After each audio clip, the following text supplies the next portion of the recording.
The Irish Prime Minister says his country has recognised the state of Palestine alongside Spain, Norway and in the coming weeks Slovenia, as it's the only credible path to peace and security for Israelis and Palestinians.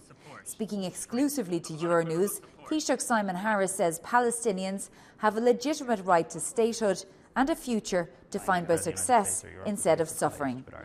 Quite frankly, because we must keep the hope, the dream and the destination of a two-state solution alive at a time when sadly others are working to undermine that. Ireland would have much preferred to have done this as part of a peace process. Indeed, that was what our programme for government had originally intended to do. But we can't wait forever. It's an awful long time, many decades since the Oslo Accords.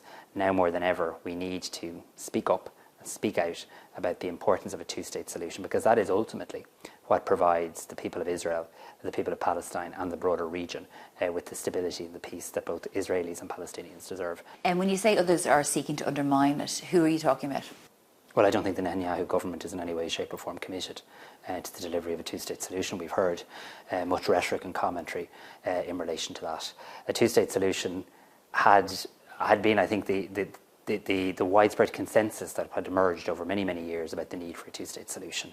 I think in recent weeks, in recent months, we have seen very many efforts to kill off that hope. But also we make the decision to recognise Palestine on the merits of the decision.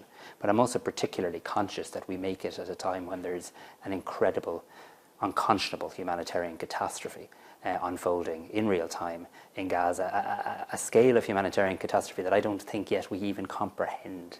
And therefore it is so important that we empower moderate voices, both in Palestine and both in Israel, because there's a lot of rhetoric, there's a lot of intentional misrepresentation of what Ireland and others do in recognising Palestine. It's not about Hamas. We abhor Hamas. They're a terrorist organisation. They offer nothing to the Palestinian people in terms of a future. They are a danger and a threat to Israelis and to the Palestinian people. What happened on the 7th of October was a despicable, disgusting terrorist massacre.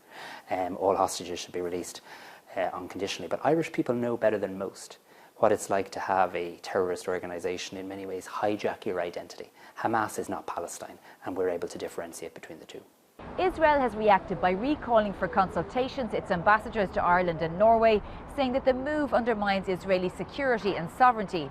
Meanwhile, the Palestinian Authority has welcomed the decision, saying that it recognises the Palestinian right to self-determination and distinct national identity. Shona Murray, Euronews, Dublin.